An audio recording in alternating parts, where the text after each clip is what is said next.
ছিল দুর্বল দুর্বল, পায়ের উপরে দাঁড়িয়ে হাঁটার ক্ষমতা দিলাম। তোমার দেহটা ছিল ছোট্ট দুর্বল, দেহের ভিতরে যৌবনার ক্ষমতা দিলাম। তোমার জবান ছিল, কিন্তু জবানে কোনো ভাষা ছিল না। তোমার জবানে একটাই আওয়াজ ছিল, কান্না কান্না কান্না। সেদিন তুমি তোমার মাকেও ডাকতে পারো নাই, তুমি তোমার বাবাকেও ডাকতে পারো নাই, তোমার কুচি জবান দিয়ে বন্ধু বান্ধব কাউকে তুমি ডাকতে পারো নাই। আমি রহমান আল্লামাহুল বায়ান, তোমার কচি জবানের ভিতরে তোমাকে শব্দমালা ভাষা শিখাইলাম। বলা মা গাররাক, কেন রে আজকে বিভ্রান্তির মধ্যে পড়ে মালিক ভুলে গেলা? আমার দেওয়া জবান দিয়া মারে ডাকো, তোমার মার কলিজা ঠান্ডা হয়। আমার দেওয়া শব্দ দিয়ে বাবাকে ডাকো, বাবার কলিজা ঠান্ডা হয়। আমার দেওয়া জবান দিয়ে বন্ধুকে ডাকো, তোমার বন্ধুর কলিজা ঠান্ডা হয়। আমার দেওয়া জবান দিয়ে প্রিয়তমা বিবিকে ডাকো, তোমার বিবি বড় খুশি হয়। আমি আল্লাহর দেওয়া জবান দিয়ে নেতা নেত্রীকে সার সার বলো ডাকো, তারা বড় খুশি হই রে। বলা মা গর্রাক বান্দারে, কেন আমার কাছ থেকে চেহারা ফিরাই রাখলা? আমি মালিক না তোমার জবান দিয়া জবানে ভাষাও দিলাম রে। পৃথিবীতে বহু মানুষ আছে, জবান আছে, কিন্তু জবানের ভিতরে ভাষা নাই। মা মা মা ডাক্তারের বাড়িতে যায়, ডাক্তার সাহেব আমার বাচ্চা এতদিন হলো কিন্তু মায়ের ডাক শুনি না। বাবা কবিরাজের বাড়িতে যায়, কবিরাজ সাহেব বাচ্চা বয়স হলো কিন্তু একটা দিন বাবা ডাক শুনি না। বাবা সম্পদ বিক্রি করে ডক্টর কবিরাজের কাছে কাজ না হলে জুমার দিনে মসজিদের পাশে মা জনম দুঃখিনী পানির বোতল নিয়ে দাঁড়িয়ে তাকে মুসল্লিদের পানি পরা নেয়। তারপরও যেন তার মায়ার বাচ্চার জবানের আম্মা ডাকটা শুনতে পায়। আল্লাহ বলেন, বান্দারে তোমারে তো বুবা বানাই নাই, আমি মালিক তোমারে বাসা দিলাম। আমার দেওয়া বাসা দিয়া মারে ডাইকা খুশি বানাও, বাবারে ডাইকা খুশি বানাও, বন্ধুকে বন্ধু ডাইকা খুশি বানাও। আর আমার কাছ থেকে বান্দা তুমি দূরে চলে গেলা, তবে শোনো, তোমার জবান দিয়ে মারে বাবাকে ডাকলে যতটা না খুশি হয়, আমি মালিকরে যদি আল্লাহ বলে একটা ডাক দাও, তোমার কুচি জবানের ডাক শুনে মা বাবার চাইতো 70 গুণ বেশি খুশি হয়ে যায়। সেই জন্য একটু মায়ার সুরে ডাক দেন না আল্লাহ, আর একটু মায়ার সুরে ডাক দেন না আল্লাহ। কাইফা তাকফুরুনা বিল্লাহ। হে গোলাম, যে মালিক তোমাকে জবান দিল, তারপরও কেন মালিককে অস্বীকার করো? যে মালিক তোমাকে জবানের ভিতরে বাসা দিলেন, এমন মালিককে কেন রে তুমি কুফরি করো, অস্বীকার করো, মালিকের সাথে নাফরমানি করো? মা গাররাকা বিরাব্বিকাল কারীম, এমন দয়াময় আল্লাহ থেকে কেন তুমি চেহারা ফিরাই রাখলা রে বান্দা? আরে মারে একবারে ডাক দিলে মা তো একবারই জবাব দেয়, বাবাকে একবার ডাক দিলে বাবা একবারে জবাব দেয়, বন্ধুর বাড়ির সামনে গিয়ে একবার যদি বন্ধুকে ডাক দেয়, বন্ধু একবারই জবাব দেয়। মা যদি ঘুমিয়ে থাকে অনেক সময় জবাব দেয় না, বাবা যদি ঘুমিয়ে থাকে অনেক সময় জবাব দেয় না। নেতা নেত্রীর বাড়ির সামনে গিয়ে ডাকলে অনেক সময় বিরক্ত হয়ে দরজা বন্ধ করে দেয়, জবাব দিতে চায় না। আল্লাহ বলেন, বান্দারে আমি তোমার কেমন মায়ার আল্লাহ। লা তাখুযুহু সিনাতু ওয়ালা নাওম, বান্দারে আমি ঘুমাই না, আমার কোনো তন্দ্রা নাই।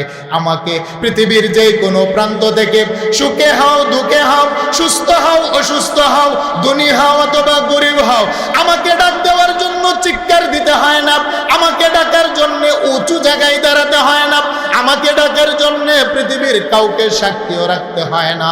আমার দেওয়া জবানটা দাঁড়াইয়া যদি আমাকে আল্লাহ বলে একটা ডাক দাও, গভীর রজনীতে এসেও যদি আমাকে মালিক বলে ডাক দাও, রে বান্দা তুই ডাক দিবি একবার, আমি আল্লাহ জবাব দেই 70 বার। সুবহানাল্লাহ বলেন না? আর একটু জুড়ে বলেন না আল্লাহু আকবার। আরে সেই জন্যই তো আমি মালিক, তোমার হাজারো নাফরমানি দেখার পর আমি দরজা বন্ধ করি না, কারণ তোমার ডাক আমার কাছে বড় মায়া লাগে। আরে মা মা মা মা, যে মা জন্ম দেয়, মার সাথে নাফরমানি করলে অনেক সময় মা গুসা হয়ে বলে, তুই আমার ছেলে না, বের হয়ে যা। যেই বাবা আমাকে ছোট থেকে লালন পালন করতে গিয়ে মানুষের জমিনে কামলা দেন, রিস্কা চালান, ভ্যান চালান, সন্তান যদি বাবার সাথে নাফরমানি করে, অনেক সময় বাবা বলে ত্যায্যপুত্র করলাম, দরজা বন্ধ করে দিলাম, বের হয়ে যাও।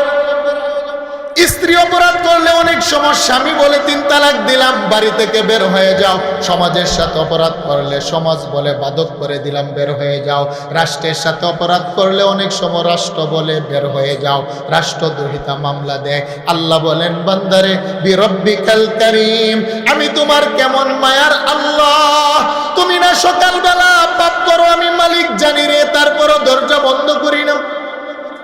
দুপুরবেলা নাফরমানি করো আমি মালিক দেখি জানি, তারপরও দরজা বন্ধ করি না রে বান্দা। তুমি রাত্রের বেলা দরজা বন্ধ করে পাপ করো আমি মালিক জানি দেখি, তারপরও তোমার উপরে দরজা বন্ধ করি না। কারণ মা তাড়িয়ে দিলে বাবার কোলে আশ্রয় পাওয়া যায়, বাবা তাড়িয়ে দিলে মায়ের আঁচলে আশ্রয় পাওয়া যায়, মা বাবা সন্তানটা তাড়িয়ে দিলে সমাজের কাছে আশ্রয় পাওয়া যায়, সমাজ তাড়িয়ে দিলে রাষ্ট্রের কাছে আশ্রয় পাওয়া যায়, রাষ্ট্র তাড়িয়ে দিলে ভিন্ন রাষ্ট্রে আশ্রয় পাওয়া যায়। আল্লাহ বলেন গোলাম বলো না তোমার গুনার উপরে রাগ আর গোসা হইয়া আমি মালিক যদি তোমাকে তাড়িয়ে দিই কই যাইবি রে? কারণ 7টি আকাশের মালিকও আমি আল্লাহ, 7টি জমিনের মালিকও আমি আল্লাহ। সেই জন্য হাজারো পাপ দেখার পরে তোরে আমি তাড়াই না, বরং তওবার দরজা খোলা রেখে আমি আল্লাহ অপেক্ষা করি রে। জীবনের সমস্ত গুনার কথা স্মরণ কইরা 2 ফোঁটা চোখের পানি দিয়া যদি আমার কাছে কানে ধরে তওবা কর, আল্লাহ বলেন বান্দা তোরে আমি এত ভালোবাসি, তুমি না সকালবেলা পাপ করো, পাপের কারণে জাহান্নামের আগুন জ্বলে, তুমি দুপুরবেলা পাপ করো, তোমার পাপের কারণে জাহান্নামের আগুন জ্বলে রে। তুমি রাত্রের বেলা গুনাহ করেছো, পাপ করেছো, পাপের কারণে জাহান্নামের আগুন জ্বলেছে। হে আমার সুনামগঞ্জের যুবক বন্ধু, যৌবনের তাড়নায় পাপ করেছো, তোমার পাপের কারণে জাহান্নামের আগুন জ্বলেছে। বন্ধুদের আর দেখা নাই পরে তুমি মস্তি করতে গিয়ে পাপ করে ফেলেছো, জাহান্নামের আগুন জ্বালিয়েছো। রাত্রের বেলা তোমার যৌবনের খায়েশাত মিশাতে গিয়ে সুন্দরী নারীর সাথে মিলে জেনা করে দেহটা নাপাক করে ফেলেছ। আল্লাহ বলেন বান্দারে তোর জাহান্নামের আগুন সাগর মহাসাগরের পানি দিলে নিবে না, তোর জাহান্নামের আগুন পাপের আগুন হাউজে কাউসারের পানি দিয়ে নিবাবো না। হে নাফরমান বান্দা বান্দি, তোমার গুনাহের আগুন জমজমের পানি দিল নিবে না, নিবে না রে। নবী বলেন আইনুন বাকাত মিন খাশিয়াতিল্লাহ, আমার আল্লাহ এত ভালোবাসেন, এত দয়ার মালিক। বান্দা যখন পাপ করে আমার আল্লাহ অপেক্ষা করে বান্দা কখন আইসা তওবা করবে রে। বান্দা যখন পাপের কথা স্মরণ করে মালিকের দরবারে তওবা করে চোখ থেকে 2 ফোঁটা পানি বের করে। নবী বলেন তোর চোখের পানি নাক থেকে বের হয়ে চোখ থেকে বের হয়ে নাকের ডগায় আসতে দেরি, আমার আল্লাহ ভালোবাসা গুনাহগার বান্দার জন্যে তিনার 7টা জাহান্নামের আগুন হারাম করতে আল্লাহ দেরি করে না। আরেকটু জোরে বলেন না আল্লাহু আকবার। আল্লাহ বলেন বিরব্বিকাল কারীম, কারণ আমি মালিক না বান্দা তোমাকে বড় ভালোবাসি। আমি মালিক, সেই জন্যই তো 4 মাস সময় নিয়ে তোমাকে সৃষ্টি করেছি রে বান্দা। শুধু তাই নয়, তোমাদেরকে সৃষ্টি করতে ফেরেশতাদের সাথে তর্কে গিয়েছি। আমার আরশ কুরসি বানাইতো ফেরেশতাদের পরামর্শ নেই নাই, কিন্তু আদমকে বানাইতে ফেরেশতার সাথে তর্কে গিয়া বরং মায়া কইরা আমি আল্লাহ মানুষ বানাইলাম। এখন যদিও যৌবনের তাড়নায়, বন্ধুদের প্রবঞ্চনায়, শয়তানের দুকায় সুন্দরী নারীর পিছনে পড়ে তুমি পাপ করেই ফেলো রে বান্দা, তারপরও মালিক অপেক্ষা করি রে। শুধু অপেক্ষাই নয়, বুখারীর বর্ণনা আল্লাহ রসুল বলেন বান্দা দিনের বেলা পাপ করতে করতে করতে করতে যখন রাত্রের বেলা ঘুমিয়ে যায়, আমার আরশের মালিক রহমতের চাদর বিছাইয়া প্রথম আকাশের মধ্যে আইসা বান্দাকে ডাকে হাল মিন মুস্তাগফিরিন। আল্লাহু আকবার। আল্লাহ বলেন বান্দা দিনের বেলা পাপ করতে করতে তোমার স্মরণ ছিল না, তুমি তওবা করতে পারো না। দেখো না রে, আকাশের পাখিগুলো ঘুমিয়ে আছে, রাস্তার বেওয়ারিশ কুকুরটাও আপন জায়গায় ঘুমিয়েছে, সমাজের মানুষগুলো নীরব নিস্তব্ধতা আদরের চাদরের মধ্যে নিমজ্জিত ঘুমিয়ে আছে রে বান্দা। দিনের বেলা তুমি সুযোগ পাও নাই, গুনাহ তো করে ফেলেছে রে বান্দা। আমি মালিক না তোরে ভালোবাসি, এই গুনাহের কারণে জাহান্নামে জ্বলবি, আমি আল্লাহর বড় কষ্ট লাগে রে বান্দা। তাই আমার আল্লাহ ডাকেন হাল মিন সাইলিন, আসনি কোনো বান্দা চাইবি আমার কাছে, চাস না চাইতে দেরি, দিতে দেরি করব না। সুবহানাল্লাহ বলেন না। হাল মিন মুস্তাগফিরিন, বুখারীর বর্ণনা। আল্লাহ রাসূল বলেন আমার আল্লাহ ডাকেন বান্দা তওবা করনে ওয়ালা আছেনি কেহ আমার কাছে তওবা করো রে বান্দা হাল মিন তাইবিন আছেনি কোন বান্দা আমার কাছে তওবা করবে জীবনের গুনাহ লইয়া রে বান্দা তুমি যদি পাহাড় সম পরিমাণ পাপ নিয়ে আমি মালিকের সামনে দাঁড়াও আমি রহমান ওয়াদা দিলাম আকাশ সম পরিমাণ ভালোবাসা নিয়ে তোর সামনে দাঁড়াবো রে বান্দা তুই 2 ফোঁটা চোখের পানি দিবি তোর 2 ফোঁটা চোখের পানি দিয়া পাহাড় সম পরিমাণ গুনাহগুলা দইয়া সাফ কইরা পরিষ্কার কইরা আমি মালিক আবার তোরে কুলে উঠায় নেব। আরে কোন রাজা যদি তার সন্তান হারিয়ে ফেলে 12 বছর পরে হারানো সন্তান ফিরে পেলে রাজা মহারাজা যতটা না খুশি হয় আল্লাহর কোন বান্দা গুনাহ করতে করতে করতে করতে আল্লাহ থেকে যদি দূরে চলে যায় যুবকটা যদি মনে করে মালিক আমি তো পাপ করে ফেলেছি গুনাহ করে ফেলেছি বান্দাটা যদি তওবা করে আল্লাহর দরবারে ফিরে আসে আল্লাহ বলেন হারানো বাদশা সন্তান খুঁজে পেলে যতটা না খুশি হয় আমার একটা পথভ্রষ্ট বান্দা আমার দরবারে ফিরে আসলে আমি আল্লাহ তার চাইতে বড় খুশি হয়ে যায় সেই জন্য একটু মায়ার সুরে ডাক দেন না আল্লাহ আর একটু মায়ার সুরে ডাক দেন না আল্লাহ তাহলে বলেন না হাজারো পাপ করার পরে যিনি দরজা বন্ধ করে না তিনি কে হাজারো অপরাধ করার পরও যিনি হাত উঠিয়ে ডাকতে থাকে তিনি কে হাজারো গুনাহ করার পরে তওবা করলে যিনি নিঃস্বার্থে মাফ করে দেন তিনি কে একটু জিকির করি লা ইলাহা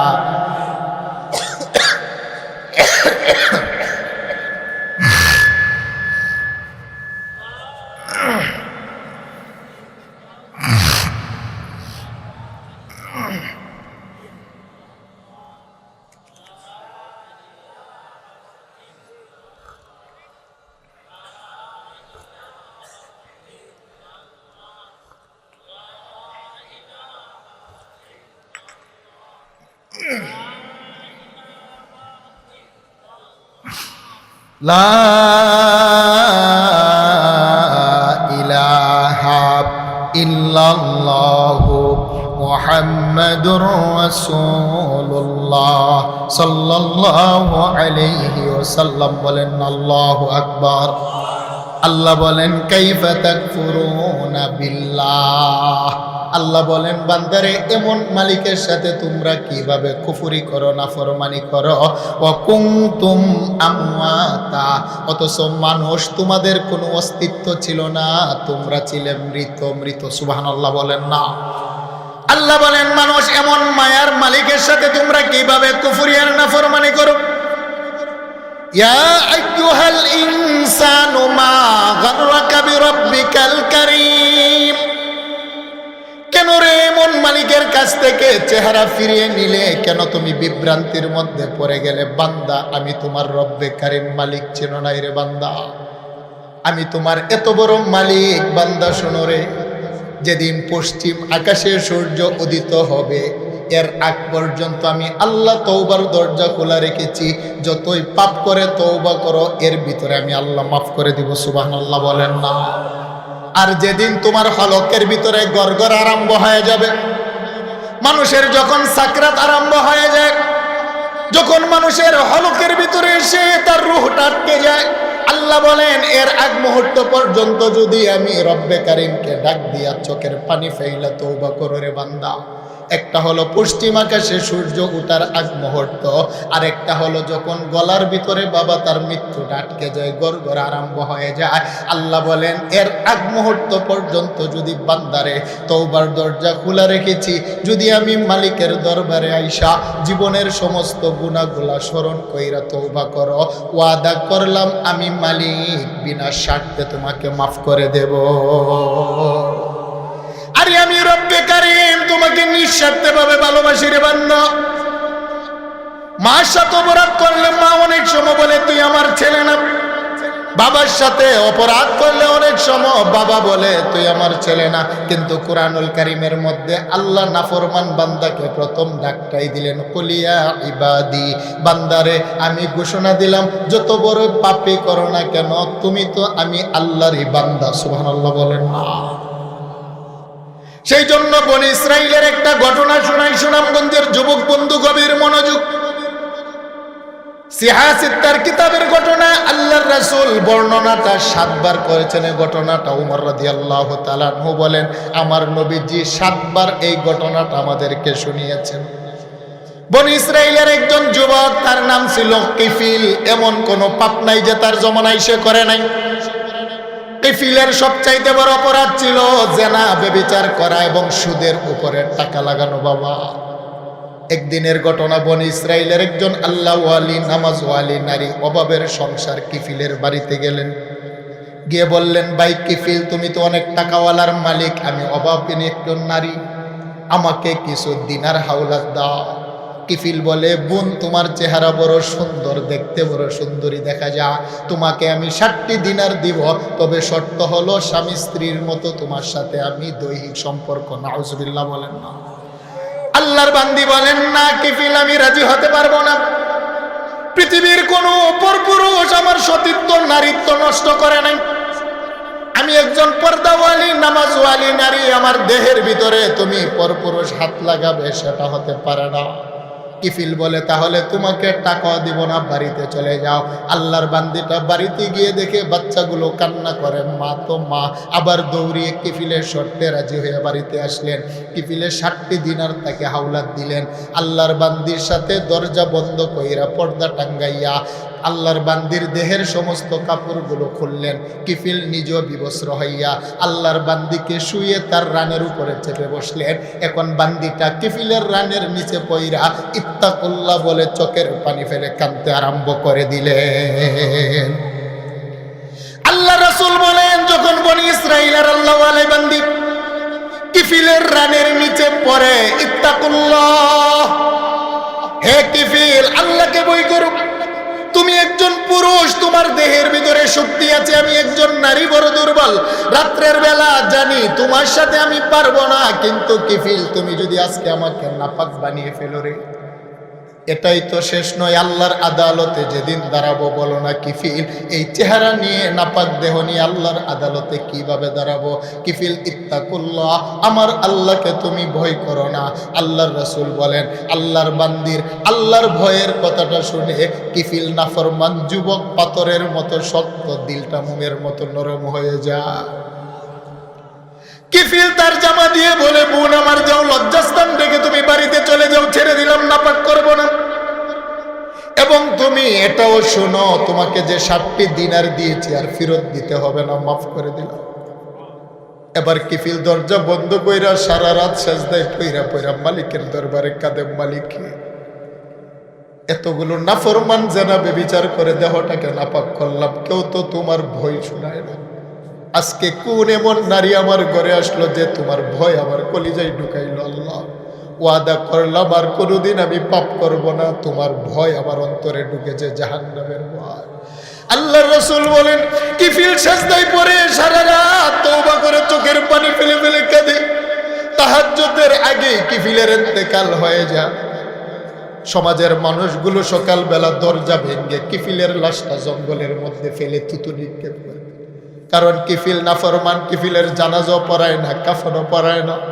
আমার আল্লাহ সমাজের মানুষগুলোকে বোঝানোর জন্য কিফিলের ঘরের দরজা ছিল বড় কাঠের চৌকাঠ।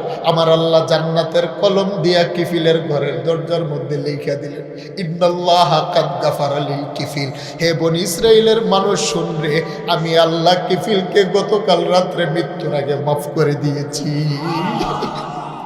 আরেকটু জোরে বলেন আল্লাহু আকবার। আল্লাহ রাসূল বলেন, পৃথিবীর কাউকে আমার আল্লাহ মাফ করলে দলিল দেন না, কিন্তু কিফিল নামক নাফরমান বান্দা যুবকটাকে তওবার কারণে আল্লাহ শুধু মাফি করেন নাই, কিফিলের ঘরের দরজার মধ্যে স্বর্ণের কালি দিয়া আমার আল্লাহ নূরের কলম দিয়ে লিখে দিলেন, হে বনি ইসরাইলের লোকেরা সাক্ষী থাকো, ইন্নাল্লাহা কাদ গাফারা লিল কিফিল। আমি আল্লাহ কিফিলকে গতকাল রাত্রে মৃত্যুর আগে তওবার কারণে মাফ করলাম, শুধু মাফি করি নাই। তোমরা যে কিফিলকে ঘৃণা করো, 30 বছর কিফিলের পাপ দেখেছো, 30 সেকেন্ডের তওবা দেখো নাই। আমি আল্লাহ 30 সেকেন্ডের তওবার কারণে মাফ করে দলিল লিখে দিলাম। আল্লাহ বলেন, মা গাররাকা বিরাব্বিকাল কারীম। আল্লাহু আকবার বলেন না। শুধু এটাই নয়, কিতাবুত তাফসীরের ভিতরে সহিহুল বুখারী আল জামি আল মুসনাদ আল মুখতাসার মিন উমুরি রাসূলিল্লাহ সাল্লাল্লাহু আলাইহি ওয়াসাল্লাম ওয়া সুনানিহি ওয়া আইয়ামিহি। আমি এই হাদিস পড়েছি আমার উস্তাদ আল্লামা শাহ আহমদ শফি রহমাতুল্লাহি আলাইহির কাছে। বলেন আলহামদুলিল্লাহ। আমার হাটহাজারী আমার বুখারীর উস্তাদ আল্লামা শাহ আহমদ শফি, আমার মেশকাত এবং তাফসিরের উস্তাদ আল্লামা জুনায়েদ বাবু নগরী। হাজারো মানুষ নিয়ে দোয়া করছি আমার দুইজন উস্তাদের কবর যেন আল্লাহ নূরে মুনাব্বর করে দেন। বলেন আমিন। আর দারুল উলুম দেওবন্দে আমি হাদিস পড়েছি আল্লামা সাঈদ আহমদ পালনপুরি রাহিমাহুল্লাহ, তিনিও আমার উস্তাদ। আমার উস্তাদ মারা গেছেন করোনার সময়, সে মুম্বাইতে তিনার দাফন হয়েছে। তিনি আমাদেরকে বুখারী পড়াইতেন। ইমাম বুখারী কিতাবুত তাফসিরের ভিতরে ঘটনাটি আনছেন। বনি ইসরাইলের একজন যুবক এমন কোনো পাপ নাই যে করে নাই, তার পাপের কারণে তার মাও নারাজ, বাবাও নারাজ, তার ছোটবেলার বন্ধুগুলাও নারাজ।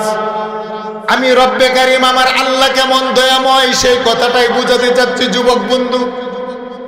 হে আমার যুবক বন্ধু, আমরা তো যৌবনের কারণে অনেক সময় পাপ করে ফেলি, বন্ধুদের আড্ডাখানায় পরে অনেক সময় গুনাহ করে ফেলি, সুন্দরী নারীর দিকে তাকিয়ে অনেক সময় গুনাহ করে আমরা হাই হতাশ করি। মনে হয় হুজুর আল্লাহ আমাকে মাফ করবে না, মনে হয় আমি বাঁচব না, হুজুর মনে হয় আমি নাফরমান পাপাচারী মসজিদে যেতে আমার ভয় হয়, হুজুর কোরআন ধরতে আমার বড় ভয় লাগে কারণ আমার দেহটা নাপাক করে ফেলেছি।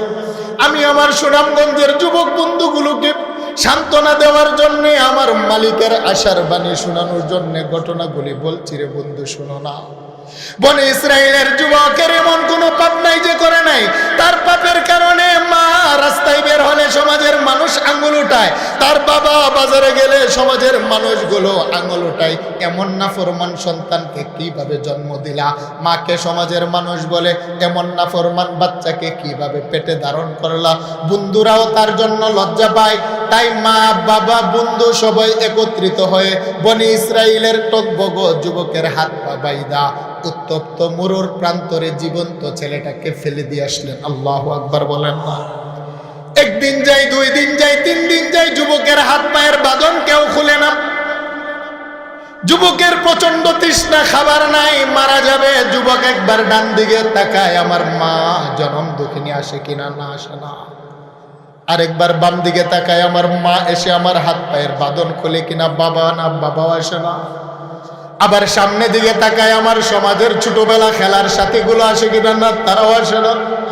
যুবক লক্ষ্য করে দেখলেন তার মা বাবা আপনজন কেউ তার হাতের বাঁধন খুলে না। প্রচন্ড মরুর প্রান্তরে পিছন দিয়ে বাবা ঠসা পড়ে গেল। উপরের প্রচন্ড রৌদ্রের তাপে যুবকের কলিজা ফেটে যায়।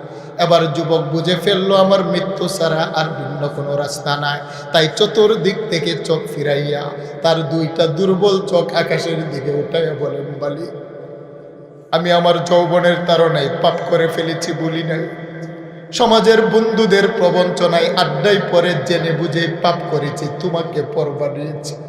আজকে দেখলাম আমার আপনজন আপন নও, আমি দেখলাম তুমি ছাড়া আমার আপন কেউ নাই। তওবা করলাম, যদি আমাকে ছেড়ে দাও আর কোনোদিন নাফরমানি করব না। আর যদি এই মুহূর্তে মৃত্যুবরণ করি, মালিক গাফফার নামের উসিলা আমাকে মাফ করে দাও। আল্লাহ রাসূল বলেন, যুবকটা চোখের পানি ফেলে ফেলে তওবা করেছেন, সাথে সাথে ইন্তেকাল হয়ে গেল। যুবককে কেউ গোসলও করায় না, কাফনও দেয় না, দাফনও পরায় না। বনি ইসরাইলের পয়গম্বর হলেন মুসা কালিমুল্লাহ। আল্লাহ পাক সাইয়্যিদানা মুসাকে ডাক দিয়ে বলেন, মুসা যাও রে, পাহাড়ের পাদদেশে একটা যুবক পড়ে আছে রে, তুমি নিজ হাতে হাতের বাঁধন খুইলা নবুয়তের হাত দিয়া যুবকটাকে পানি তুইলা গোসল করাইবা। হে মুসা, নিজ হাতে তাকে দাফন করাইবা। হে মুসা, নিজ হাতে যুবকের দেহের ভিতরে কাফনের কাপড় পরাইবা। আমি আরশের মালিক তোমাকে আদেশ করলাম, তুমি যুবকটাকে ইমাম হয়ে জানাজার নামাজ পড়াইবা। তবে জানাজার নামাজ পড়ানোর আগে তার বাম পাশে একটা কবিলা দেখা যায়, এটা হলো যুবকের গ্রাম। গ্রামের ভিতরে গিয়া এলান দিবা, যত মানুষ তোমার পিছনে জানাজার নামাজে উপস্থিত হবে, আমি আল্লাহ প্রত্যেকটা জীবিত মানুষের গুনাহ মাফ করে দেব। সাইয়্যিদানা মুসা যুবকের কাছে এসে হাত পায়ের রশি খুললেন। যুবকটাকে নিজ হাতে কূপ থেকে পানি উঠে বনি ইসরাইলের নাফরমান যুবককে গোসল করাইলেন।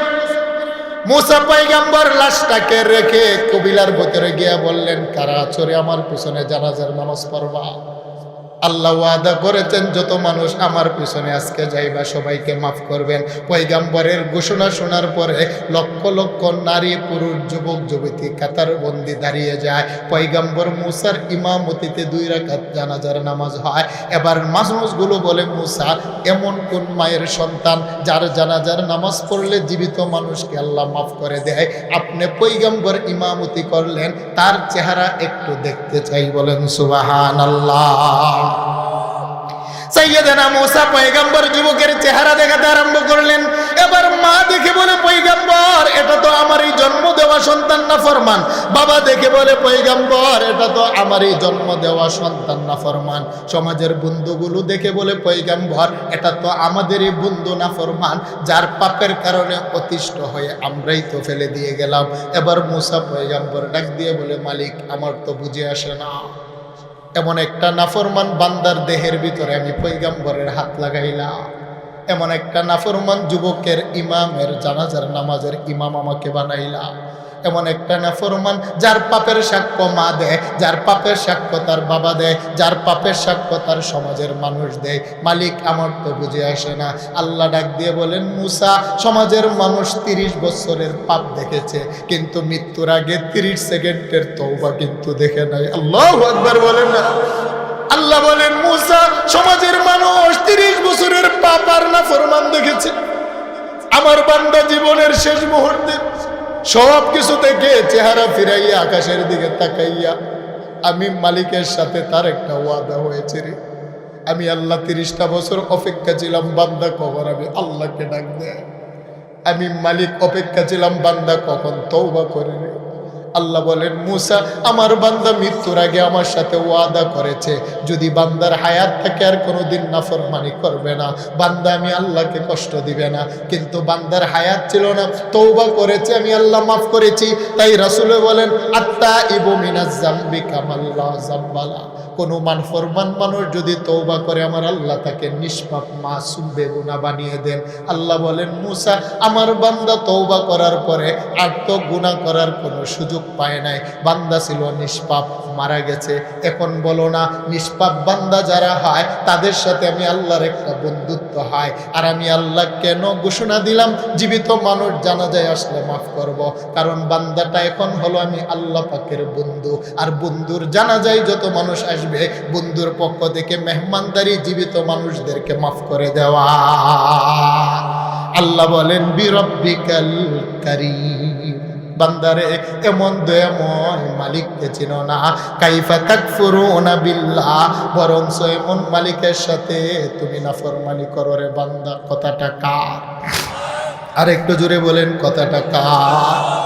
আল্লাহ বলেন, মা গাররাক বান্দা, কেন চেহারা ফিরিয়ে নিলে, কেন বিভ্রান্তির মধ্যে পড়ে আছো? আরে তোমার কপালের একটা সেজদা নেওয়ার জন্য মালিক অপেক্ষা করি রে। তুমি যখন সকালবেলা আল্লাহু আকবার বলে মাটিতে সেজদা দাও রে বান্দা, সেজদা দিয়া যখন সুবহান রাব্বিয়াল আলা বলে ডাক দাও, বান্দা তোরে ডাইকে আমি মালিক 2টা কুদরতি কদম তোর কপালের নিচে ধইরা দে। তুমি তো মনে করো কেবলের সাতটা ছাপ পড়েছে মাটিতে। আল্লাহ বলেন, না না, যদিও কপালটা লাগে মাটিতে, কিন্তু কপালের ছাপ পড়ে আমার কদমে। বলেন সুবহানাল্লাহ। সেই জন্য আমি মালিক রে বান্দা 2টা কদম বিছাইয়া তোরে ডাকি, তারপরও বান্দা কেন আমার ডাকে তুমি সাড়া দাও না? তারপরও কেন রে বান্দা তুমি আমার ডাকে সাড়া দিয়ে আসতে পারো না? এ বান্দা শুনো, আমার ডাকে সাড়া দিয়ে সকালবেলা সেজদায় পয়রা সুবহান রাব্বিয়াল আলা বলে যখন আমার পবিত্রতা ঘোষণা দাও, গোটা জগৎ যদি এক পাল্লায় রাখা হয়, তোর 4 আঙ্গুল কপালের 30 সেকেন্ডে সেজদা দিয়া 3 বার সুবহান বলে যখন আমাকে ডাক দাও, আল্লাহ বলেন এটা যদি এক পাল্লায় রাখা হয়, গোটা জগতের চাইতে তোর 30 সেকেন্ডের সেজদার দাম আমার কাছে বেশি। আল্লাহ বলেন, কাইফা তাকফুরুনা বিল্লাহ, হে মানুষ কিভাবে স্রষ্টাকে অস্বীকার করো, নাফরমানি করো? ওয়াকুনতুম আমওয়াতা, আল্লাহ বলেন মানুষ তোমাদের কোনো অস্তিত্ব ছিল না, তোমাদের কোনো নাম নিশানাই ছিল না, আমি আল্লাহ তোমাদেরকে অস্তিত্ব দিলাম, আশরাফুল মাখলুকাত হিসেবে ঘোষণা দিলাম, আলা আফজাল বালা, শ্রেষ্ঠত্বের মুকুট তোমাদের মাথায় পরাইলাম। আল্লাহ বলেন তোমরা ছিলে মাছের পেটের ভিতর, গাভীর দুধের ভিতর, তোমরা ছিলে আলু ভুট্টা গমের ভিতর, কণা অনুকণা, আমি দয়া করে মানুষ একত্রিত করে তোমাকে দুনিয়ার আলো বাতাসের সুযোগ দিলাম। আল্লাহু আকবার বলেন, আরেকটু জোরে বলেন আল্লাহু আকবার। আল্লাহ বলেন ওয়াকুনতুম আমওয়াতা, তোমরা ছিলে মরা মরা মরা, তোমাদের কোনো অস্তিত্ব ছিল না। তোমার বাবাকে সাগরের মাছ খাওয়াইলাম, তোমার মাকে গাভীর দুধ খাওয়াইলাম, তোমার আম্মা আব্বাকে পৃথিবীর বিভিন্ন শস্য ফলাদি খাইয়ে আমি আল্লাহ তোমার আম্মা আব্বার দেহের ভিতরে প্রথমে রক্ত বানাইলাম, তোমার আম্মা আব্বার রক্তের ভিতর থেকে শুক্রাণু বানাইলাম, তোমার আব্বার দেহের ভিতরে শুক্রাণুটা বানিয়ে মেরুদণ্ডের হাড্ডির ভিতরে জমা করে রাখলাম, আর তোমাকে বানাবো সেই জন্য তোমার আম্মার ডিম্বাণুটা সৃষ্টি করে দুইটা বক্ষ পাকঘরের মাঝখানে জমা করে রাখলাম। কে রাখলেন? আর একটু জোরে বলেন কে রাখলেন?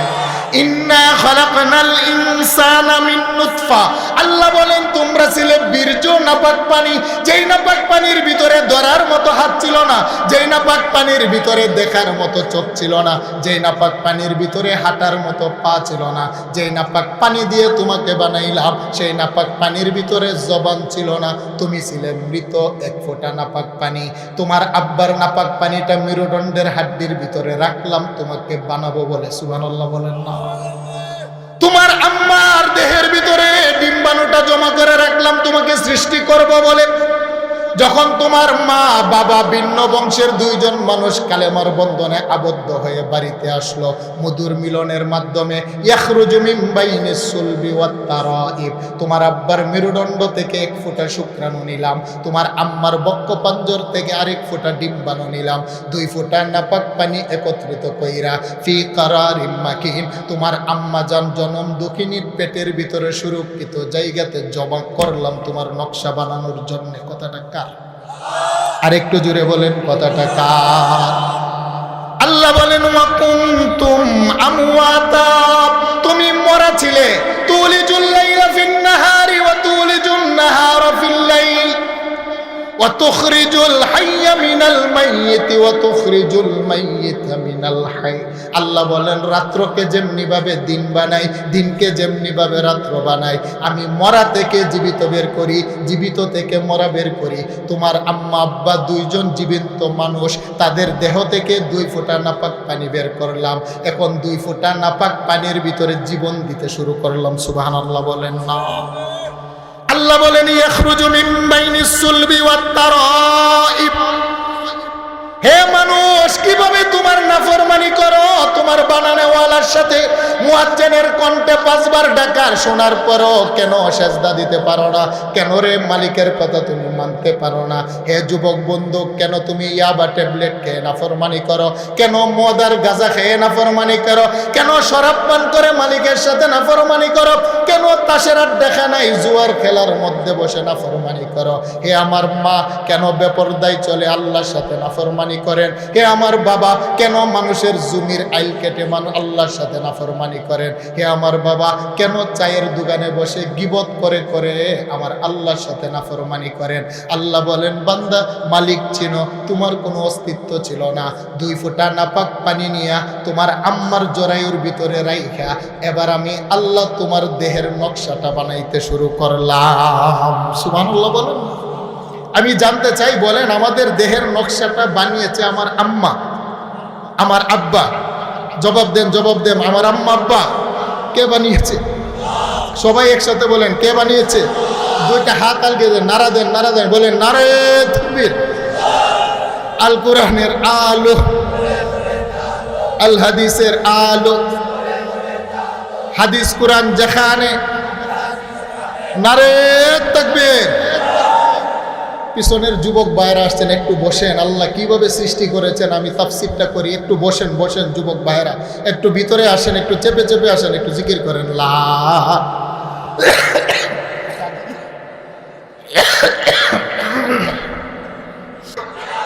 আরো কিছুক্ষণ চলবে ইনশাআল্লাহ।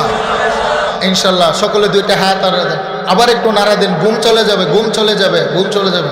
বলেন আল কোরআনের আলো, আল হাদিসের আলো।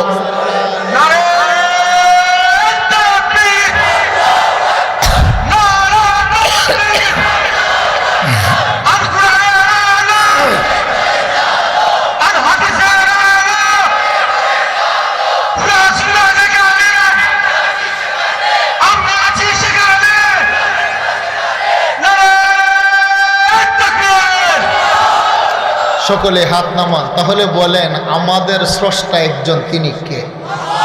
আমাদের জবানের মালিক একজন, তিনি কে? আমার কপালের সেজদার মালিক একজন, তিনি কে? তাহলে এই জবান দিয়ে ইয়াবা খাওয়া যাবে, গাঁজা খাওয়া যাবে, মদ খাওয়া যাবে, মিথ্যা বলা যাবে, গালমন্দ করা যাবে, ওজনে কম দেওয়া যাবে, আম্মা আব্বার সাথে নাফরমানি করা যাবে। তাহলে 5 ওয়াক্ত নামাজ দরকার আছে না নাই? আল্লাহ বলেন কাইফা তাকফুরুনা বিল্লাহ, হেরে বান্দা এমন মালিককে কিভাবে অস্বীকার করো যেই মালিক বিনা অস্তিত্ব থেকে তোমাকে সুন্দর একটা অস্তিত্ব দান করেছেন। বলেন সুবহানাল্লাহ। তাহলে আমরা কিছুই ছিলাম না, আমাদের নাম নিশানা কিছুই ছিল না। আল্লাহ বলেন পৃথিবীর বিভিন্ন খাদ্য সামগ্রী তোমার আম্মা আব্বাকে আমি ভক্ষণ করিয়ে তোমার মা বাবার দেহে প্রথমে রক্ত বানিয়েছি, সেই রক্তের ভিতর থেকে তোমার আব্বার দেহে শুক্রাণু বানিয়ে মেরুদণ্ডের ভিতরে রেখে দিলাম, তোমার আম্মার দেহের ভিতরে ডিম্বাণু বানিয়ে বক্ষ পাঞ্জরের ভিতরে রেখে দিলাম, কারণ আমি আল্লাহ তোমাকে বানাবো বলে। বলেন না সুবহানাল্লাহ। হে বাবা, লক্ষ্য করে দেখবেন অনেক মায়ের 2 মাসের পেটের বাচ্চা খালাস হয়ে যায়, অনেক মায়ের পেটের 4 মাসের বাচ্চাও খালাস হয়ে যায়, অনেক মায়ের পেটের 8 মাসের বাচ্চাও খালাস হয়ে যায়, অনেক মায়ের পেটের 9 মাসের বাচ্চাও বাবা দেখবেন ভূমিষ্ঠ খালাস হয়ে যায়। দুনিয়ার আলো বাতাস আমার আল্লাহ দেখার জন্য দেন না। আল্লাহ বলেন বান্দারে তোমারে বড় মায়া কইরা 10 মাস মায়ের পেটে পূর্ণ করে পূর্ণাঙ্গ চক্ষু কর্ণ নাসিকা ত্বক জবান দিয়ে পৃথিবীতে নিয়ে আসলাম একটাই কারণ তোমার জবানের ডাক শুনতে মনে চায়, তোমার 4 আঙ্গুল কপালের দৈনিক 5 বার সেজদা নিতে মনে চায়। আরেকটু জোরে বলেন না আল্লাহু আকবার। আল্লাহ বলেন ওয়া কুনতুম আমওয়াতা ইয়াখরুজু মিন বাইনিস সুলবি ওয়াত তারাইব, তোমার বাবার মেরুদণ্ড থেকে 1 ফোঁটা নাপাক পানি নিলাম শুক্রাণু, তোমার আম্মার ডিম্বাণু নিলাম বক্ষ পাঞ্জর থেকে, উভয়টা হলো মৃত, দেহ ছিল না, প্রাণ ছিল না, নিয়ে তোমার আম্মার জরায়ুর ভিতরে রাখলাম ফি করারিম মাকিন, একটা সুরক্ষিত জায়গা। কেমন জায়গা জানোনি? আল্লাহ বলেন ফি জুলুমাতিন সালাস, 3টা অন্ধকারের ভিতর। সুবহানাল্লাহ বলেন না। আল্লাহ কেন 3টা অন্ধকার বললেন? মুফাসসিরিন কেরাম লেখেন তাফসীরে রুহুল মানি আল্লামা আলুসি আল বাগদাদি মুফাসসিরিন কেরাম লেখেন আল্লাহ 3টা অন্ধকার এই জন্য বললেন, একটা হলো মায়ের চামড়ার ভিতরে অন্ধকার, আর একটা হলো জরায়ুর ভিতরে অন্ধকার, আর একটা হলো জরায়ুর ভিতরে বাচ্চাটা ডুবে থাকে পিচ্ছিল পানি, সেটা একটা অন্ধকার। সুবহানাল্লাহ। তাহলে বলেন কয়টা অন্ধকার? আল্লাহ বলেন ফি জুলুমাতিন সালাস, 3টা অন্ধকারের ভিতরে বাবার শুক্রাণু মায়ের ডিম্বাণু উভয়টাই নাপাক পানি, যেই নাপাক পানির ভিতরে জিহ্বা নাই, কর্ণ নাই, হাত নাই, পা নাই, দেহ নাই, নাই কিছু নাই, ঢুকাইয়া ওয়াল্লাযী ইউসাউবিরুকুম ফিল আরহামি কাইফা ইয়াশা, এবার আমি আমার মতো করে তোমার নকশা বানাইতে শুরু করলাম। তোমার চেহারাটা কার মতো হবে? মার মতো না বাবার মতো? আমি আল্লাহর পছন্দ। সুবহানাল্লাহ বলেন। তোমার নাকটা লম্বা হবে না খাটু হবে? আমি মালিকের পছন্দ। তোমার হাতের আঙ্গুল 5টা হবে না 6টা হবে? আমি মালিকের পছন্দ। তোমার কণ্ঠস্বরটা বাবার মতো হবে না মায়ের মতো হবে? আমি মালিকের পছন্দ। বান্দা তোমার চামড়াটা সাদা হবে না কালো হবে? আমি মালিকের পছন্দ। তোমার দেহটা উঁচু হবে না খাটো হবে? আল্লাহ বলেন এটা আমার পছন্দ। হুয়াল্লাযী ইউসাউবিরুকুম ফিল আরহামি কাইফা ইয়াশা, তরে আমার কাছে দেখতে যেমন ভালো লাগে তেমন করেই মায়ের পেটে এবার নকশা বানাইতে শুরু করে দিলাম। তবে শোনো বান্দা, কিভাবে নাফরমানি করো? পৃথিবীর কোনো মানুষ পানির উপরে নকশা অঙ্কন করতে পারে না, কিন্তু আমি তোমার কেমন কারিগর, কেমন আল্লাহ। যিনি 2 ফোঁটা পানির উপরে বান্দা তোমার নকশাটা অঙ্কন করলাম। আর এই নকশা অঙ্কন করতে গেলে কাগজ লাগে, কাঠ লাগে, পাথর লাগে, মাটি লাগে, বলেন ঠিক না বেঠিক? আল্লাহ বলেন বান্দা পানির উপরে পৃথিবীর কেহ নকশা আঁকতে পারে না, আমি এত বড় কারিগর, তারপরও কারিগরের সাথে নাফরমানি করে। দেখো রে বান্দা, 2 ফোঁটা নাপাক পানির উপরে তোমার দেহের নকশা বানাইলাম। পৃথিবীর কোনো মানুষ অন্ধকারের ভিতর অঙ্কন করতে পারে না। অঙ্কন করতে গেলে সূর্যের আলো লাগে, বিদ্যুতের লাইট লাগে। আল্লাহ বলেন ফি যুলুমাতিন সালাস, 3টা অন্ধকারের ভিতরেই কিন্তু তোমার নকশা বানাইলাম, পঞ্চ ইন্দ্রিয় দিলাম। আল্লাহ বলেন নকশা বানাইতে গিয়া কর্ণ, চক্ষু, নাসিকা, ত্বক, জবান দিলাম, জানার জন্যে, বুঝার জন্যে, দেখার জন্যে, অনুভব করার জন্যে। আল্লাহ বলেন পঞ্চ ইন্দ্রিয় দিলাম, চক্ষু, কর্ণ, নাসিকা, ত্বক, জবান। চোখ দিলাম দেখার জন্যে, কর্ণ দিলাম শোনার জন্যে, নাকের 2টা ছিদ্র দিলাম ঘ্রাণ নেওয়ার জন্যে, 2 ঠোঁটের মাঝখানে লিসান, জবান দিলাম স্বাদ গ্রহণের জন্যে। দেহের ভিতরে 20 বর্গ ফুট চামড়া দিয়ে একটা বিষ্টনী দিলাম, ঠান্ডা গরম বাতাস লাগলে বুঝার জন্যে। দিলেন তাকে? আর একটু জোরে বলেন কে দিলেন? ইন্নাস সামআ ওয়াল বাসরা ওয়াল ফুয়াদ, আল্লাহ বলেন চক্ষু দিলাম, কর্ণ দিলাম, তোমাকে একটা কলব দিলাম চিন্তা গবেষণার জন্য। প্রথম 40 দিন তুমি ছিলেন নুতফা, কালারটা ছিল সাদা বীর্য। 40 দিন পরে পরিবর্তন করে বানাইলাম। আল্লাহ বলেন আলাক, ইকরা বিসমি রাব্বিকাল্লাযী খালাক, খালাকাল ইনসানা মিন আলাক। আল্লাহ বলেন 40 দিন পরে পরিবর্তন করে বীর্যটাকে, নুতফাটাকে আমি আল্লাহ বানাইলাম জমাট রক্ত। রক্তটাকে আবার 40 দিন পরে নকশাতে পরিবর্তন করে বানাইলাম মুদগা, গুস্তের পিণ্ডলি। গুস্তের পিণ্ডলিটাকে আবার 40 দিন পরে নকশাতে পরিবর্তন করে বানাইলাম ইজামা, 206টা হাড্ডি। কথাটা কার? আর একটু জুড়ে বলেন কথাটা কার? আল্লাহ বলেন 206টা হাড্ডি বানাইয়া 360টা জোড়া বসাইলাম। কাইফা তাকফুরুনা বিল্লাহ, মানুষ তারপর স্রষ্টাকে কিভাবে অস্বীকার করো? যেই স্রষ্টা 2 ফোঁটা নাপাক পানিকে, বীর্যকে আমার আল্লাহ জমাট রক্ত বানাইলেন, জমাট রক্তকে গোশত বানাইলেন, গোশতের ভিতরে 206টা হাড্ডি দিয়ে 360টা জোড়া বানাইলেন। আল্লাহ বলেন তোমার সিনার ভিতরে দিলাম 12 জোড়া পাঁজরের হাড্ডি। বান্দা তোমার মাথার খুলির ভিতরে দিলাম 27টা হাড্ডি, তোমার চেহারার ভিতরে দিলাম 14টা হাড্ডি। সবচাইতে বড় হাড় দিলাম তোমার পাঁজরের হাড়, সবচাইতে ছোট দিলাম তোমার কানের হাড়। তোমার দেহের ভিতরে 639টা মাংস পিছলি দিলাম। তোমার দেহের ভিতরে 37 ট্রিলিয়ন আমি আল্লাহ কোষ দিলাম। তোমার দেহের ভিতরে 6 কিলো রক্ত দিলাম, রক্তের ভিতরে 500 গ্রাম হিমোগ্লোবিন দিলাম। তোমার দেহের ভিতরে আমি আল্লাহ 4 প্রকারের পদার্থ দিলাম, আগুন, পানি, মাটি, বাতাস।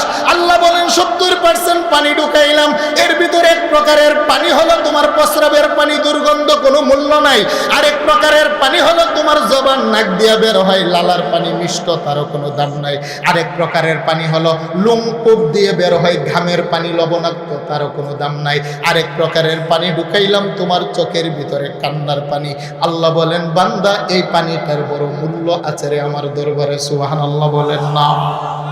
সাবআতু ইউযিল্লুহুমুল্লাহু ফি যিল্লিহি ইয়াওমা লা যিল্লা ইল্লা যিল্লুহু। ইমাম বুখারী আলাইহির রাহমা 6 লক্ষ হাদিস থেকে বাছাই করে সহিহুল বুখারীর জিলদে আউয়ালের ভিতরে হাদিস আনলেন। আমার আল্লাহ আরশের ময়দানে, হাসরের ময়দানে 7 প্রকার মানুষকে তিনার আরশের নিচে ছায়া দিবেন। এর ভিতরে 1 প্রকার হলো রজুলুন যাকারাল্লাহু খালিয়ান ফাফাদাতহু আইনা, যেই মানুষটা আমার মালিকের মহব্বত আর ভালোবাসায় নীরবে নির্জনে চোখ থেকে পানি বের করে, ওই মানুষটাকে আমার আল্লাহ তিনার আরশের নিচে বসার জায়গা দিবেন। সুবহানাল্লাহ বলেন না? আল্লাহ বলেন তোমার চোখের পানি বড় দাম, চোখের পানি আমার আরশের ছায়া দেয়। তোমার চোখের পানি বড় দাম। আইনুন বাকাত মিন খাশিয়াতিল্লাহ, গুনাহ করলে জাহান্নাম হারাম করে দেয়। সুবহানাল্লাহ বলেন না? আরেকটু জোরে বলেন আল্লাহু আকবার। আল্লাহ আল্লাহ বলেন ফাকাসাউনাল ইজামা লাহমা, এইভাবে দেহের হাড্ডি বানিয়ে হাড্ডির উপরে গোশত বসাইলাম। গোশত বসানোর পরে 20 বর্গ ফুট চামড়া দিয়ে একটা বিষ্টনী দিয়া বান্দারে 4 মাস পরে ওই যে রূহের জগতে তোমার রূহ আগে বানিয়েছিলাম, সেখান থেকে রূহটা এনে তোমার ছোট্ট দুর্বল দেহের ভিতরে আমি আল্লাহ ঢুকাইলাম। এবার বান্দা হাত নাড়া দেয়, পা নাড়া দেয়, মার কলিজার ভিতরে লাথি মারে। এখন বান্দার খোদার খাবারের প্রয়োজন।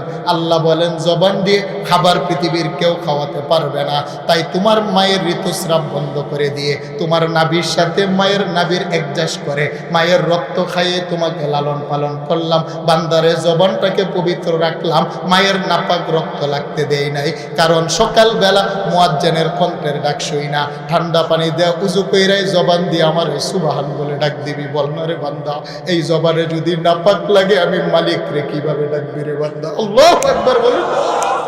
সেই জন্য রে বান্দা তোর জবানে মায়ের নাপাক রক্ত লাগতে দেই নাই। মা গাররাকা বিরাব্বিকাল কারীম, বান্দা আজকে চেহারা ফিরায় নিলা এই জবান দিয়ে মিথ্যা বলে জবান নাপাক করলা। আজকে জবানের ভিতরে সুদ খায়া জবান রে নাপাক বানাইলা। আজকে ঘুষ খেয়ে জবানটাকে নাপাক বানাইলা। আজকে তুমি ইয়াবা মদ গাঁজা খেয়ে বান্দা জবানটাকে নাপাক বানাইলা। আল্লাহ বলেন বান্দারে মায়ের পেটে তোর জবান দিয়ে আমি খাওয়াই নাই রে বান্দা, আমি আল্লাহ তোর জবানটাকে পবিত্র রাখলাম। কারণ এই জবান দিয়ে আমার বন্ধুর উপরে দুরূদ পড়বি, এই জবান দিয়ে আমাকে আল্লাহ বলে ডাকবি, এই জবান দিয়ে সেজদায় কইরা সুবহান বলে ডাকবি। কারণ আমি আল্লাহ পাক, আমার নাম পাক আর পবিত্র রে বান্দা। সেই জন্য তোর জবানটাকে পবিত্র রাখলাম। কিন্তু বলো না দুনিয়াতে এসে কেন পবিত্র জবানকে আজকে তুমি নাকাব করে ফেললা? কাইফা তাকফুরুনা বিল্লাহ, এই জবান দিয়ে জবানওয়ালাকে তুমি কেন অস্বীকার করো? বলেন কথাটা কার? আর একটু জোরে বলেন কথাটা কার? সেই জন্য হাদিসের মধ্যে আছে কোন বান্দা যখন সিজদায় পড়ে নামাজের ভিতরে সুবহানা রাব্বিয়াল আ'লা বলে, আল্লাহকে ডাক দেয়, মানে আল্লাহ তুমি পাক, তুমি পাক, তুমি পাক, আমি না পাক। সুবহানা রাব্বিয়াল আ'লা, মালিক ঘোষণা দিলাম তুমি পবিত্র, তুমি পাক, আমি না পাক। আমার হাত না পাক, কর্ণ না পাক, জবান না পাক। জীবন সংসার করতে গিয়ে মিথ্যা কথা বলেছি, জবান না পাক। জীবন সংসার করতে গিয়ে ওজনে কম দিয়েছি, আমার হাত না পাক। জীবন সংসার করতে গিয়ে মিথ্যা বলেছি, আমার জবান না পাক। বান্দা যখন তারপরও সিজদায় পইরা সুবহানা রাব্বিয়াল আ'লা বলে ডাক দে, আল্লাহ ঘোষণা দিলাম তুমি পাক, তুমি পাক, আমি না পাক। আল্লাহ বলেন বান্দারে প্রেম আর ভালোবাসতে 2টা সাইড লাগে, এক তরফ থেকে ভালোবাসার পূর্ণতা হয় না। তুই ফজরও সেজদা দিয়ে আমারে পবিত্র বলে ডাক দিলি, দুপুরেও সেজদা দিয়ে পবিত্র বলে ডাক দিলি, আসরে মাগরিবে এশাতে সেজদা দিয়া পবিত্র বইলা আমারে তুই ডাক দিলি, আর তুই গুনাহ নিয়ে জাহান্নামে যাবে, তাহলে তো প্রেমের পূর্ণতা পায় না। আল্লাহ বলেন অবি ইজ্জতি ওয়া জালালি, ওয়াদা করলাম, কসম খাইলাম, 5 বার সুবহান বলে পবিত্রতা আমাকে ডাক দিতে দিরি, আমি আল্লাহ ও সালাম ফিরানোর আগে তোরে মাফ করে পবিত্র বানাতে দেরি করি না। আল্লাহ রাসূল বলেন শুধু তাই নয়, সহিহ মুসলিম শরীফের কিতাবুত তাহারার হাদিস, বান্দা যখন আমার মালিককে ডাকার জন্য উযু বানাই, নামাজের আগে প্রস্তুতি নেয়, বান্দা যখন কুলি করে, আল্লাহ বলেন উযুর পানির মাধ্যমে তোর জবানের গুনাহ আমি আল্লাহ মাফ করে দিই। সুবহানাল্লাহ বলেন না? বান্দারে তুই আমার বাড়িতে আসবি আমাকে ডাক দেওয়ার জন্য, তুই চেহারা ধৌত কর, উজুর পানির মাধ্যমে তোর চোখের গুনাহগুলো মাফ করে দে। বান্দা যখন হাত ধৌত করে, বান্দার হাতের গুনাহ মাফ হয়ে যায়। বান্দা যখন মাসাহ করে, বান্দার মাথার গুনাহ মাফ হয়ে যায়। বান্দা যখন পা ধৌত করে, বান্দার পায়ের সগীরা গুনাহ মাফ হয়ে যায়। আল্লাহ বলেন আমার দরবারে দাঁড়ানোর আগে তোকে অর্ধেক পাক পবিত্র বানাই, সগীরা গুনাহ মাফ, রয়ে গেল কবিরা গুনাহ। বান্দা আবার নামাজে দাঁড়ায় বলে আল্লাহু আকবার, ঘোষণা দিলাম তুমি বড়, আমি ছোট, আলহামদুলিল্লাহ, প্রশংসা তোমার, সুবহানা রাব্বিয়াল আযীম, ঘোষণা দিলাম তুমি পবিত্র, সুবহানা রাব্বিয়াল আ'লা। মালিকে পৃথিবীর কারো সামনে দেহের দামি কপালটা লাগাই না, একমাত্র তোমার কদমে লাগাইয়া এটাই ঘোষণা দিলাম আমি গোলামের ছেলে গোলাম, তুমি বাদশার বাদশা। আমি এটাই ঘোষণা দিলাম আমি হলাম গোলামের ছেলে গোলাম। আমার সমস্ত অস্তিত্ব বিলীন করে দিলাম। আমার না আছে অহংকার, না আছে টাকা, না আছে পয়সা, না আছে ডিগ্রি, কিচ্ছু নাই। আল্লাহু আকবার, ঘোষণা দিলাম তুমি বড়, আমি ছোট, আমার দামি কপালটা যেই মা জন্ম দিছে কোনোদিন মায়ের পায়ে ঠেকায় নাই, যেই বাবা জন্ম দিয়েছে বাবার পায়ে কোনোদিন ঠেকায় নাই। নেতা নেত্রী, বন্ধু বান্ধব, রাজা মহারাজা, পৃথিবীর কারো সামনে আমার কপাল ঠেকায় নাই।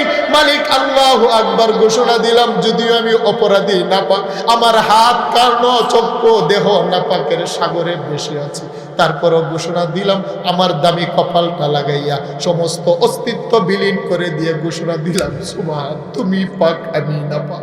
আল্লাহ বলেন, বান্দা সেজদার রুকুতে আমাকে দিলি, এবার নামাজের সালামের আগে দুরূদ পড়লি আমার বন্ধুর উপরে, আমি আল্লাহও খুশি, আমার বন্ধুও খুশি। এবার বান্দা সালাম ফেরানোর আগে নিজের কথা আল্লাহর কাছে বলে, মালিক আল্লাহুম্মা ইন্নী যালামতু নাফসি যুলমান কাসীরা, হে মালিক আমি তো জালেম, জুলুম করে ফেলেছি। তুমি বলেছে মিথ্যা কথা বললে গুনাহ হবে, আমি তো মিথ্যা বলে ফেলেছি। তুমি না বলেছো বেগানা নারীর দিকে তাকাইলে গুনাহ হবে, আমি তো তাকিয়ে ফেলেছি। তুমি না বলেছো ওজনে কম দিলে পাপ হবে, মালিক পাপটা তো করে ফেলেছি। তুমি না বলেছো গীবত করলে গুনাহ হবে, মালিক গীবতটা তো করে ফেলেছি। তুমি না বলেছো শরাব পান করলে গুনাহ হবে, মালিক বন্ধুদের আড্ডাখানায় পরে তো শরাবটা খাইয়া ফেলছি। মাওলা আল্লাহুম্মা ইন্নী যালামতু নাফসি যুলমান কাসীরা ওয়া লা ইয়াগফিরুয যুনুবা ইল্লা আনতা ফাগফিরলি মাগফিরাতাম মিন ইনদিকা ওয়ারহামনি ইন্নাকা আনতাল গফুরুর রহিম। তবে মালিক আমার আশা আছে তুমি গাফফার, তুমি রাহিম। আমার গুনার একটা সীমা আছে, তোমার মায়া দয়ার কোনো সীমা নাই। আমার গুনার একটা লিমিট আছে, তুমি গাফফারের কোনো লিমিট নাই। আল্লাহু আকবার বলেন। আল্লাহ বলেন, বান্দা যা যা যা, উযু করছিলি আমি আল্লাহ তোর সগীরা গুনাহ মাফ করে অর্ধেক পবিত্র বানিয়েছিলাম। রুকু সেজদা দিয়া সুবহান ডাইকে আমাকে তুই এত খুশি বানাইছিলি রে বান্দা। এখন সালাম ফেরানোর আগে নিজের অপরাধ স্বীকার করার কারণে আমি রাহমান আর গাফফার তোর কবিরা গুনাহ মাফ করে মসজিদ থেকে বের করার আগে তোরেও পবিত্র বানিয়ে দিলাম। সেই জন্য যারা নামাজওয়ালা হয় তাদের সগীরা গুনাহ মাফ হয়, তাদের কবিরা গুনাহ মাফ হয়। নবী বলেন শুধু তাই না, ফজর নামাজ পড়ে যেই মানুষটা জীবন সংসার করে আবার জোহর পড়ার কারণে মাঝখানের গুনাহ আল্লাহ মাফ করে দেয়। সুবহানাল্লাহ। আসরের নামাজ যারা পড়ে মাঝখানের গুনাহ আল্লাহ মাফ করে দেয়, আবার মাগরিব যারা পড়ে মাঝখানের গুনাহ আল্লাহ মাফ করে দেয়। ইশা যারা পড়ে, ফজর যারা পড়ে, জুমাতে ইলাল জুমা, এক জুমা থেকে আরেক জুমা, এইভাবে যারা নামাজ পড়ে আল্লাহ বলেন তোকে পবিত্র বানিয়ে দিই রে বান্দা। কারণ তোমার পবিত্র জবান দিয়ে যখন আমাকে ডাক দাও আমি আল্লাহ বান্দারে তোমার উপরে বড় খুশি এবং রাজি হয়ে যায়। আরেকটু জোরে বলেন আল্লাহু আকবার। আল্লাহ বলেন ফাতাবারাকাল্লাহু আহসানুল খালিকিন। বলো না বান্দা কিভাবে নাফরমানি করো, যে মালিক 2 ফোঁটা নাপাক পানির ভিতরে কর্ণ দিলেন, চক্ষু দিলেন, আল্লাহ পাক কলব দিলেন, হাত দিলেন, পা দিয়ে এত সুন্দর করে তোমাকে নকশা বানিয়ে আশরাফুল মাখলুকাত বানাইলেন। বলো না আমার চাইতে বড় দয়ার কারিগর পৃথিবীতে কেহ আছেনি? আপনারা জবাবটা দেন, প্রশ্ন ছুড়ে দিলাম, আছে? আর একটু জোরে বলেন, আছে? আল্লাহ বলেন অকুনতুম আমওয়াতা, তোমরা মরা ছিলে, ফাআহইয়াকুম, এবার দেহটা বানিয়ে আমি আল্লাহ তোমাকে একটা রূহ দিলাম, হায়াত দিলাম। তবে হায়াত দিয়ে দুনিয়াতে ছেড়ে দিলাম, স্বাধীনতা দিলাম, যা ইচ্ছা তুমি তা করতে পারবে, কিন্তু এটা স্বাধীনতা নয়। সুম্মা ইউমিতুকুম, বান্দারে তোমার মরণ হবে, মরণ হবে, মরণ। কথাটা কার? আল্লাহ যদি আমি আজকে কি আরো চলবে না শেষ করে দিব? মনে তো হাজেন আজকে চলবে, কয়টা পর্যন্ত চলবে আজকে? আমি কালকেও আছি, সম্মানিত আপনারা খুশি না হয়ে যায়? আমি কালকে আছি ইনশাল্লাহ। আমি কালকে কোন সময় হয় আলোচনা আমি জানি না, কালকে আলোচনা করব। কাল আজকে কি আরো কিছুক্ষণ চলবে কিনা?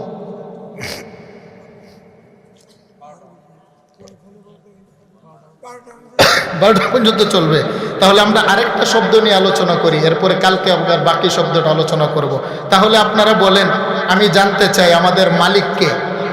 আরেকটু জোরে বলেন, কে? তাহলে আমাদের কোনো অস্তিত্ব ছিল না, আমরা বিনা অস্তিত্ব থেকে আল্লাহ পাক দয়া মায়া করে আমাদেরকে অস্তিত্ব দিলেন। আল্লাহ বলেন যাও তোমাদেরকে দুনিয়াতে এনে বান্দা আমি আল্লাহ তোমাদেরকে স্বাধীনতা দিলাম, সব কিছু দিলাম, বান্দারে ছেড়ে দিলাম। তুমি দুনিয়া হলো দারুল আমল, আমলের জায়গা। দুনিয়াতে হিসাব হবে না, হিসাব একদিন হবে, সেই দিনটা হলো হাসরের ময়দান। কথাটা কার?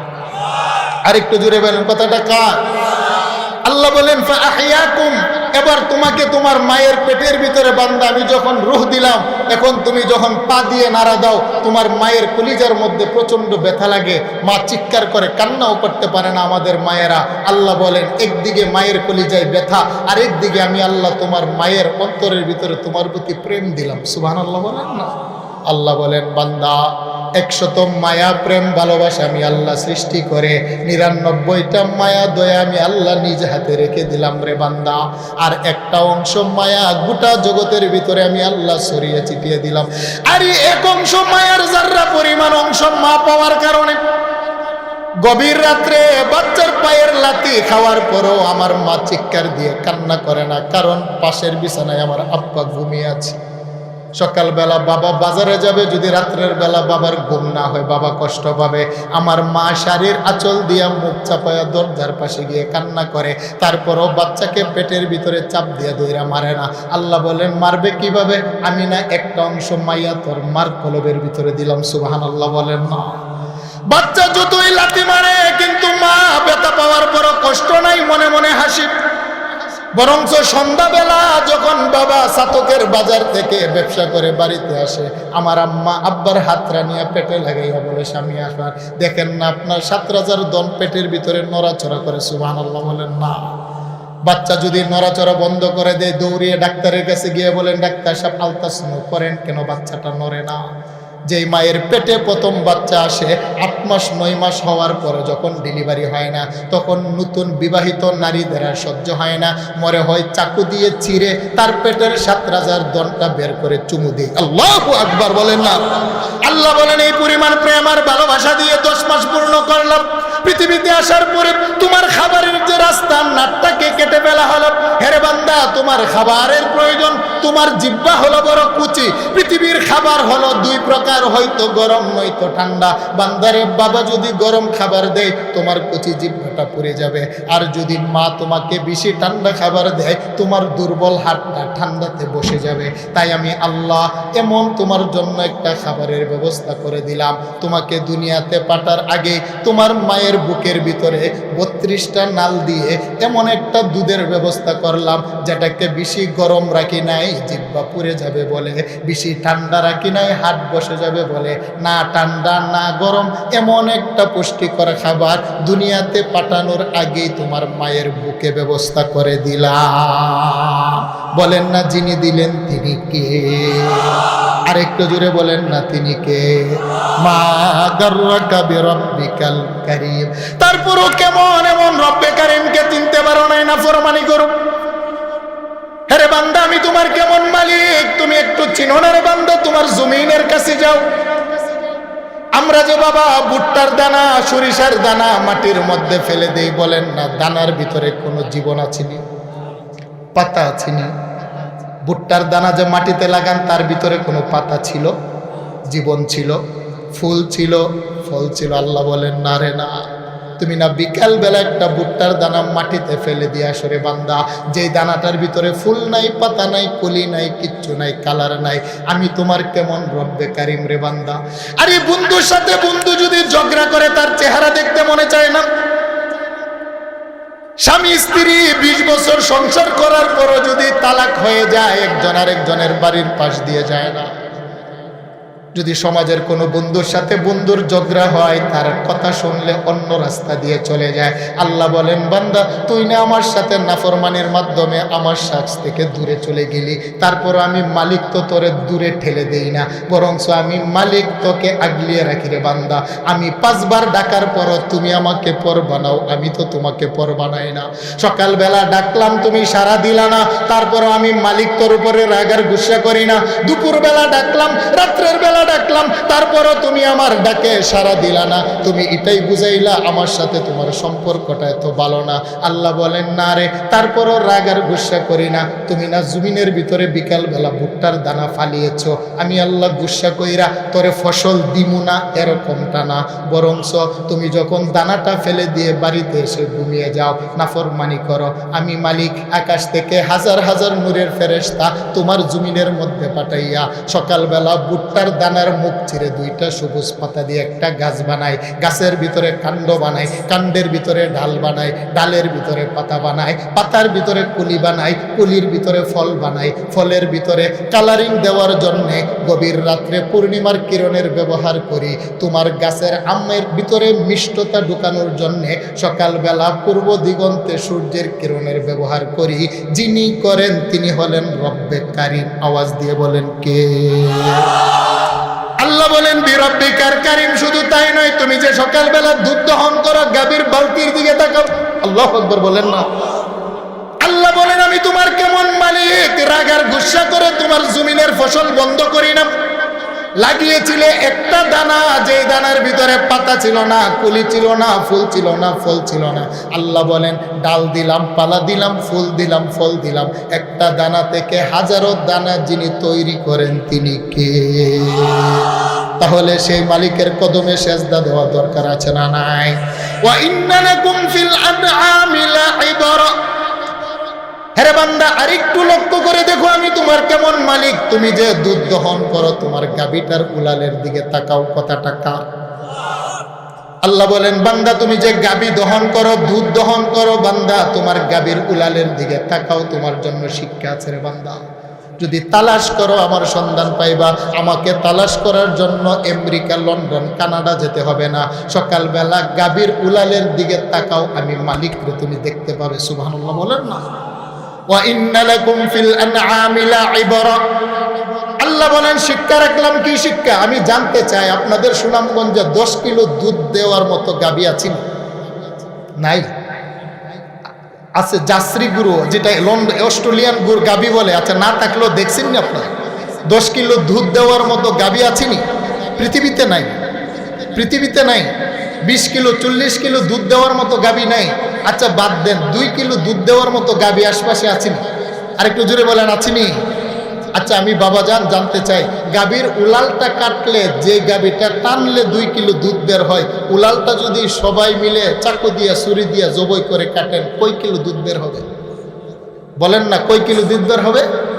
তাহলে দুধরা থাকে কোথায়? তাফসীরে মাজহারি আল্লামা কাজী সানাউল্লাহ পানিপতি রহমাতুল্লাহি আলাইহি লিখেছেন। আরেকটা তাফসীর আছে, উলামায়ে কেরাম আছেন, তাফসিরাতে আহমদিয়া, মোল্লা জিউন রহমাতুল্লাহি আলাইহির তাফসীর। অনেক পুরাতন তাফসীর, আমরা যখন হাটাজারি তাফসীর পড়ি এগুলো পড়তে হয়। তাফসিরাতে আহমদিয়া, মোল্লা জিউন রহমাতুল্লাহি আলাইহির তাফসীর গ্রন্থ তিনি লিখেছেন, এই দুধরা থাকে গাভীর গোবরের ভিতরে, রক্তের ভিতরে, চামড়ার ভিতরে, গোশতের ভিতরে। বান্দা যদি কেটে দুধ বের করতে চায়, আল্লাহ বলেন তুই 1 ফোঁটা দুধ বের হবে না, 2টা জিনিস বের হবে। সুবহানাল্লাহ বলেন না? কি 2টা জিনিস? আল্লাহ পাক কোরআনে বলছেন ফারসুন। আল্লাহ বলেন বান্দা তুমি যদি গাভীর উলাল কেটে দুধ বের করতে চাও, তুমি দুধ পাবে না, পাবে ফারসুন। ফারসুন শব্দের অর্থ হলো গোবর, যেটা হারাম এবং দুর্গন্ধ। বলেন আল্লাহু আকবার। বলেন না, গাভীর পেটের গোবর হালাল না হারাম? একসাথে বলে, হালাল না হারাম?